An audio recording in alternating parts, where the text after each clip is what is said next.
Let us begin with a truth that is as cold as a surgical blade. Poverty is a biological poison. For decades, we have looked at wealth through the lens of sociology or economics. We talked about class, opportunity, and status. But the architect of fate looks through the lens of biology. When you are broke, or even when you are just getting by in the middle class, you are living in a state of constant biological debt. Your nervous system is perpetually bathed in cortisol, the stress hormone. You are worried about rent, worried about your job, worried about the future. This isn't just a feeling, it is a chemical attack on your internal organs. It shrinks your prefrontal cortex, the part of the brain responsible for long-term vision, and expands your amygdala, the part responsible for fear. Poverty makes you biologically incapable of greatness. The architect understands that the spirit cannot soar if the vessel is leaking. We don't earn the millions to buy luxury. We earn the millions to buy biological sovereignty. We want the wealth so we can afford to stop the chemical war inside our bodies. We buy the high life to buy back our nervous system. When you live in a 10-acre sanctuary, when you drive a car that moves with effortless grace, when you eat food that hasn't been touched by industrial poisons, you are not being fancy. You are performing biological alchemy. You are moving from a biology of survival to a biology of power. In America, the system wants you stressed, tired, and inflamed, because a stressed person is easy to manipulate. An inflamed person is too tired to rebel. A tired person is a perfect consumer. We get rich to break the chains of the biological matrix. We earn the money to build a temple that can house a god. Let's return to our metaphor of the high-performance machine. Why do we admire the Ferrari V12 engine? Is it because of the price tag? No. It is because of the precision of the engineering. The architect looks at their body with the same level of obsession. Most people treat their bodies like a cheap, disposable economy car. They put low-quality fuel in it, processed food. They never push the engine, lack of intense training. And they let the oil get dirty, toxic thoughts and stagnant blood. And then they wonder why they break down at 40 or 50. Wealth allows you to be the lead engineer of your own biology. We earn the money to have access to the elite mechanics. We want the private doctors, the world-class trainers, and the cutting-edge longevity protocols. We want the blood tests that track 100 biomarkers. We want the stem cell treatments, the hyperbaric chambers, and the personalized nutrition that is tailored to our specific DNA. Why? Because your mission is too important to be cut short by a preventable disease. The non-materialist seeks wealth to buy longevity. If you have a vision that takes 50 years to build, you'd better make sure you have 80 years of high-performance health to see it through.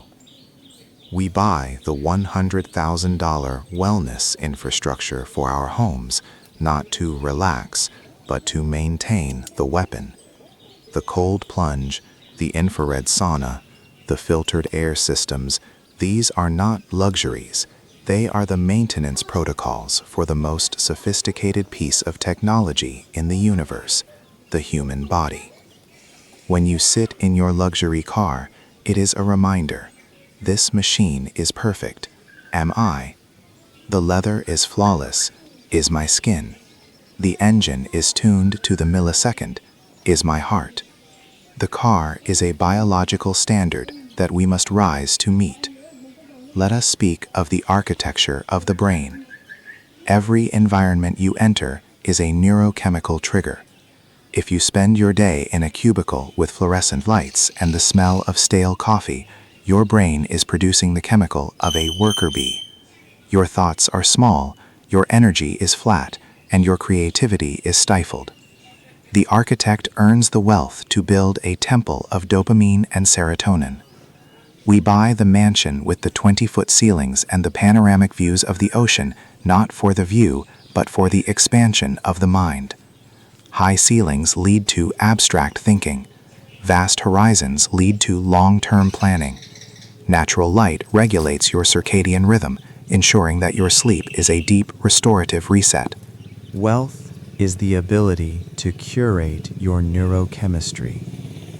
When you walk through your handcrafted home, your brain isn't just seeing decor, it is sensing safety and order. This allows your nervous system to drop out of fight or flight and into flow state. And flow state is where empires are designed. The average person thinks they are saving money by living in a cheap, noisy apartment. They aren't saving money, they are burning their intellectual potential. They are paying with their IQ. They are paying with their focus. We get rich to buy visual and auditory silence. We want the high-end soundproofing, the minimalist design, and the absence of clutter. We want our environment to be a void in which our ideas can take shape without being distorted by the static of the world. You are the architect of your own brain. If you don't build a sanctuary for it, the world will turn it into a trash heap. In America, we have a specific kind of poverty called high-income slavery. These are the people who earn $500,000 a year but have zero sovereignty. They have the status symbols, the leased Mercedes, the mortgaged house in the suburbs, but they have no time. They are biologically exhausted. They are materialists because they are using their money to hide their pain. They buy the luxury to feel better for an hour before they have to go back to the grind. The transcendent capitalist is different. We don't want comfort, we want capacity. We don't buy the high life to sit on a sofa and watch Netflix. We buy the high life to remove the friction of survival.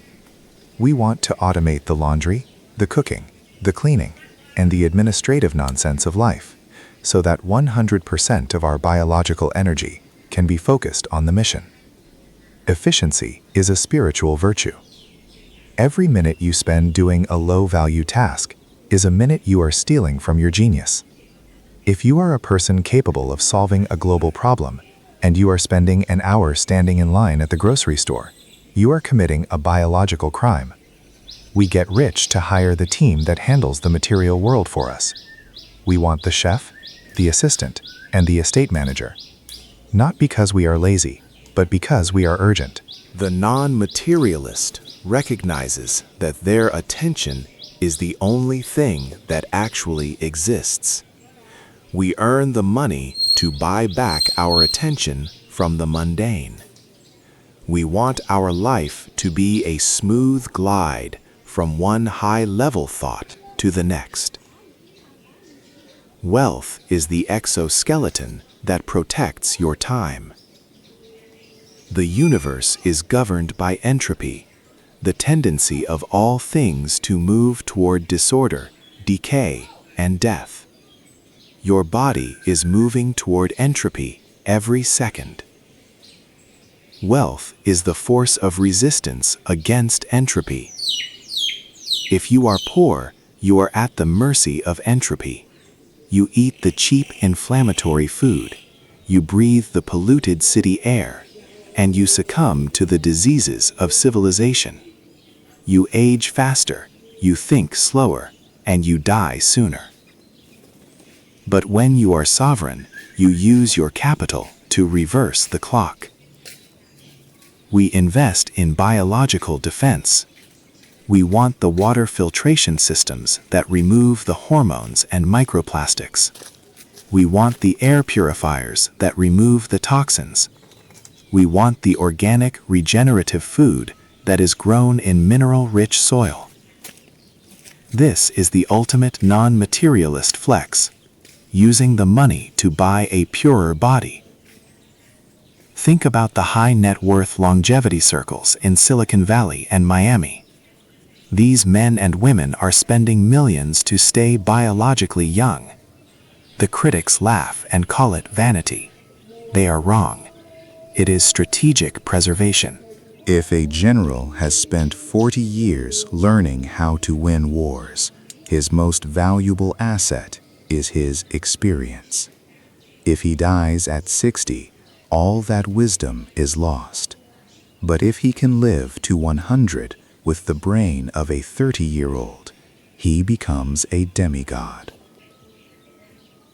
We earn the money to keep our wisdom in the game for as long as possible. We want to be the 100-year-old titan who still has the fire of youth and the eyes of an ancient sage. Your biology is your infrastructure. If the infrastructure is crumbling, the empire will fall. Build it out of granite. Build it out of gold. Build it out of the finest data and the cleanest fuel. Now let us address the moral question. Is it selfish to spend so much on your own health and environment? The architect answers, it is selfish not to. If you have a mission to lead, to create, and to provide for thousands of people, you have a moral obligation to be at your peak.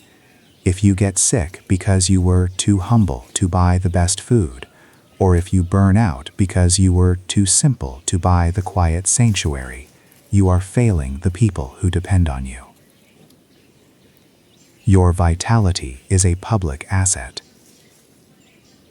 When you show up in the world with a vibrant biology, with clear eyes, a sharp mind, and boundless energy, you are inspiring everyone you meet.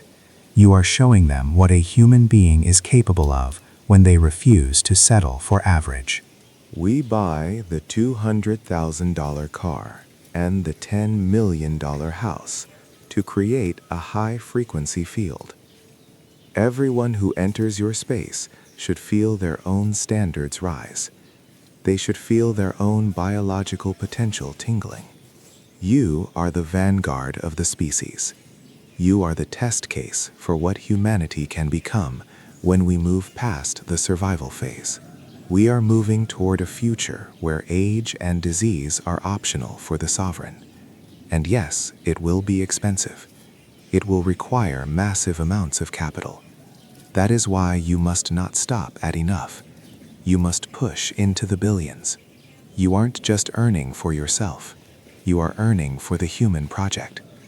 You are funding the upgrade of the soul through the refinement of the flesh. We come to the end of our masterclass on the biology of sovereignty. You now understand that the material world is not a distraction. It is the foundation. You cannot reach the heights of the spirit if the body is screaming in pain or drowning in stress. We earn the money to silence the body. We want to reach a point where we don't feel our bodies because they are so healthy, so tuned, and so aligned that they become invisible. When the machine is perfect, the spirit is free to explore the infinite. Wealth is the launch pad for the soul. If your launch pad is made of cardboard, you will never reach the stars. If it is made of diamond and gold, there is no limit to your trajectory. So look at your bank account not as a score, but as life support for your vision. Look at your luxury assets not as toys, but as environmental upgrades for your brain. Stop being ashamed of your desire for the high life. Your desire is the universe's way of telling you that you are ready for the next level of evolution. Go out there, build the wealth, secure the sanctuary, master the biology, and then from that place of ultimate sovereignty, show the world what a god looks like in a human suit. Stay vibrant, stay rich, stay sovereign. I'll see you at the zenith of the human potential.